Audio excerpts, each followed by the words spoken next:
Good morning, everyone. Welcome to DVCC News. COVID-19 has been shaking the world for the first half of 2020. It's now attempting to strike the world again in some countries. We have already had 6 months to observe different approaches from different countries. Some worked, some didn't. New Zealand is no doubt one of the most successful countries in dealing with COVID-19 in the first wave. Let's meet Christine, our reporter from New Zealand. Thanks, Khoi. I'm in Auckland now. It's awesome here. New Zealand Premier declared the win against COVID-19 with the no widespread undetected coronavirus following with the lift of COVID-19 restriction on 27th of April. Currently, New Zealand only records 21 active cases with 22 deaths and total of 1,556 cumulative confirmed cases nationwide, compared to around 16 million confirmed cases across the globe. Thanks, Christine. So the question is, how the government has responded to the breakout of this virus? And what's the difference from the other countries? I have contacted Tran, a public policy analyst in New Auckland. Compared to other Anglo countries such as Australia, United Kingdom, United States, and Sweden, it should be highlighted that New Zealand put a restriction at the most stringent level. On March 15, 2020, even though there were just 6 cases nationwide, the government of Jacinda Ardern levied mandatory quarantines for all visitors. This was one of the strictest policies in the world at the time. Just 10 days later, it instituted a complete countrywide lockdown, including a moratorium on domestic travel with the level 4 restrictions. It's great to hear from you, Trang. Could you please tell us more about the quarantine policy in New Zealand? About quarantine policies, the level 4 restrictions meant grocery stores, pharmacies, hospitals, and petrol stations were the only commerce allowed.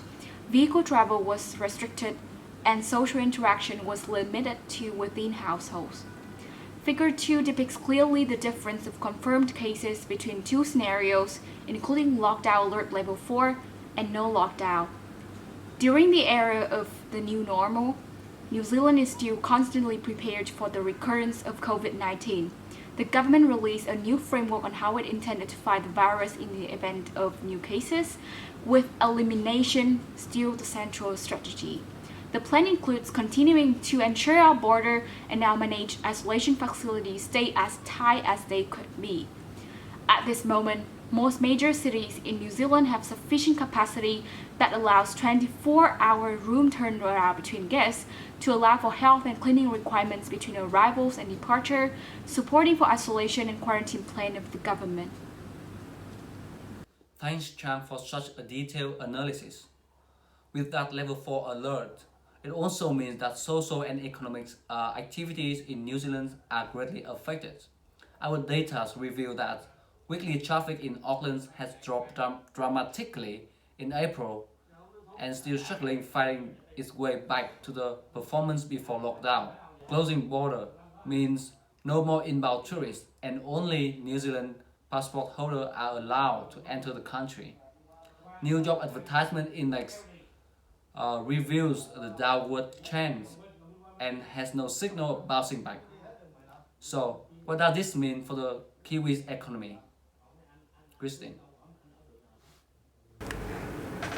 Well, there's no doubt that the extent of the restrictions had affected to the extent of the loss of economic activity, not only in 2020, but also a large trade-offs in the near future. New Zealand GDP fell 1.6% in the March of 2020 quarter, the largest drop in 29 years, as the initial effects of COVID-19 restriction impacted on the economic activities. It is the largest quarterly fall since the 2.4% decline in the March of 1991 quarter, compared to 0.3% fall in Australia, 2.0% decline in the United Kingdom, and the 1.3% decline in the United States. It's absolutely our trade-off. Well, we cannot expect the economy to grow in this situation. The question is, How have the government reacted to these signals of an economic crisis? To support the New Zealanders and business as well to boost economic recoveries, New Zealand announced a 12.1 billion package. This package is one of the largest in the world on a per capita basis. It represents 4% of GDP and is more than total all three budgets new operating standing in this term of government put together. And the largest amount of this package, 5.1 billion, were invested in wage subsidies for affected businesses and all the sectors and regions. Other 5.6 billion were half equally for income support package and business tax changes. Aviation, one of the most vulnerable industries impaired by COVID-19, received 600 million support. Truly speaking, New Zealand is now a fantastic model for the rest of the world in combating with COVID-19 pandemic. Thanks for joining us, Kristen. So New Zealand has been a new model for the world in terms of fighting against COVID-19 at individual level. Please wash your hand, wear your mask, and stay safe. Thanks for joining us, Kevin, DVCC News.